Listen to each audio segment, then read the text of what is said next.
Thanks so much, guys. Last time I was at the cable factory, there was a smoke machine in the room and a lot of flashing lights, and I wasn't talking. I wasn't doing much talking. I was playing music. So times have obviously changed.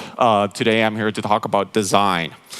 Okay, let's see how this works. Here we go. Design is something that everybody has an opinion on. We all say things like, I like this color, I don't like that chair, I like the layout of this website, I don't like that building, architecture, whatever it is. We all have some kind of opinions on design.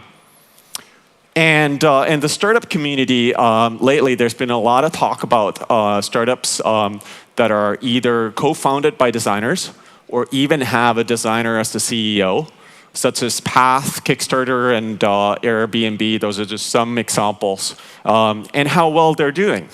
A lot of startup leaders, other people with ideas for a startup are talking about how design seems to be a differentiator.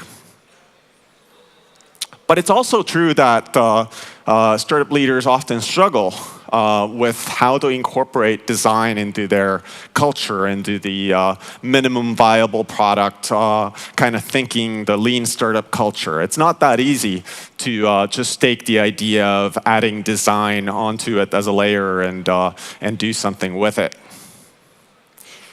My name is Karri Ojanen. I'm a user experience designer and an interaction design director. I currently live and work in Toronto, Canada. I've also lived in New York and in Abu Dhabi in the United Arab Emirates. I grew up in Finland and did a long career in Helsinki before I moved to North America about 5.5 years ago.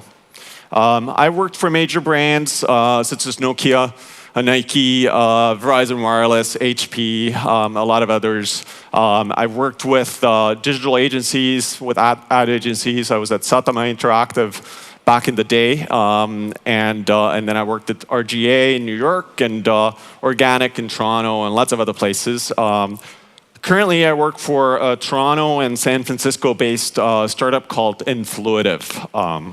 So that's a bit about me. Now let's get back to design. So what is design? How do we define design? Design is definitely not just pretty pictures. It's not just a layer of sugar coating that you put on top of what you're already doing. Design is a method of problem solving. And that's a really important thing to understand. And I think that when you say it out loud like that, it sounds kind of obvious. But it's not. I've seen that it's really not obvious to people, and that's understandable. It's like I said earlier, it's not that easy to just take the idea of having a designer in-house or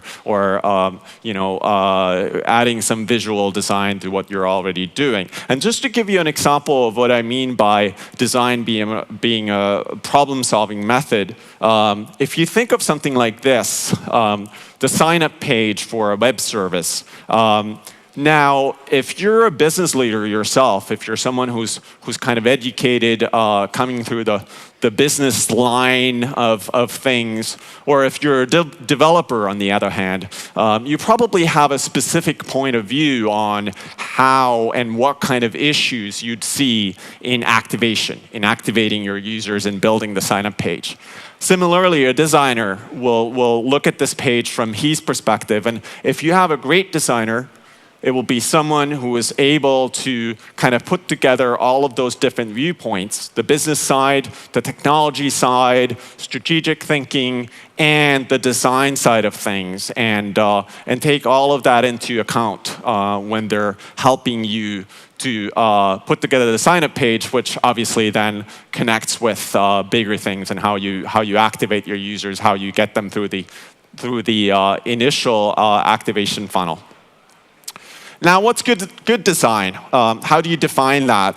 Just really quickly, yell some ideas. Give me some ideas of what's good design. Anyone? Come on, guys. Come on. I know it's early morning. Well, good design is innovative, makes a product useful, for sure. It's aesthetic. It makes a product understandable. It's also all of these things: unobtrusive, honest, long-lasting, thorough, environmentally friendly, and as little designed as possible. These are the 10 principles of good design by Dieter Rams. And Dieter Rams is the guy who designed this turntable here. He was the head of design at Braun, the German company, from the 1960s till about the mid-90s. And when you look at that turntable, you're probably thinking, oh wow, that looks like a turntable that Apple could have designed if they ever designed turntables in the 70s. And that's right. Jonathan Ive, the senior vice president of design at Apple, has often called out Dieter Rams as his idol. He's often said that Apple is one of the few companies in the world at the moment who really follow the 10 principles of good design as set by Dieter Rams in the 70s. Now, if we talk a little bit more deeply about user experience design, this pyramid here was put together by Stephen P. Anderson, who's an American UX designer. And when you look at the bottom of the pyramid, the wide end of the pyramid, you see things like functional, i.e. useful, reliable, and usable. And it's probably pretty easy to understand that those are the basic requirements for your product, whatever it is, whether it's an online product or something in the physical world. It needs to be useful to someone, your target audience, hopefully. It needs to be somewhat reliable, at least. It can't just break down. It needs to be available and accurate. And it needs to be usable. And often when we talk about user experience design, a lot of people focus on usability. That seems to be the main focus of user experience design.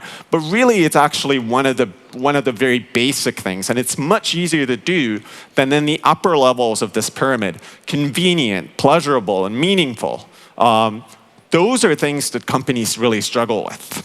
And I argue that it's not so much about simplicity. It's not so much about that usable experience that makes Apple one of the most successful companies in the world at the moment, or some other companies very successful. It's more about how they've managed to create that kind of fun, enjoyable experience. And that's something that I really urge you to think about from an early stage. So usable and useful are very, very important things, but definitely not the only things that you should focus on. The third requirement is that your product is desirable. Now keep that in mind. Often that's seen as a luxury, but it's actually a critical business requirement. You need to make your product desirable, because in today's world, the world is so saturated with products that you won't win anymore. There will be competition in your field if there isn't competition right now. And that's when you can only stand out when you create a pleasurable experience.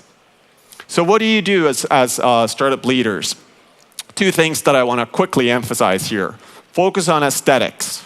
That's a basic human need. We all look for it, whether it's furniture, smartphones, computers, whatever it is. And the second thing is personality. And when I say personality, that's kind of connected to the idea of brand, but it's more than that. It's about what you look like, how you talk to your target audience, how people end up feeling about your product and you as a company. So whether you use metaphors like here, or you do something really funny, haha, that's how you apply personality to your product. And that's really, really important. And that's something that's easy to miss when you're so focused on some of the other sort of more business aspects of your startup at an early stage. Why care about personality? Why do I stress that so much here?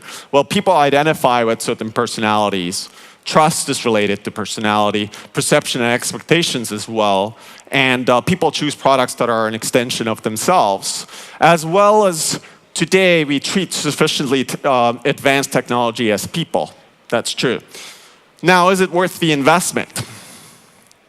Well, it's not really an option. Because like I said, the world is so saturated with products today. When technology delivers basic needs, usability and usefulness, that's when pleasurability, the other levels, the higher levels of user experience dominate.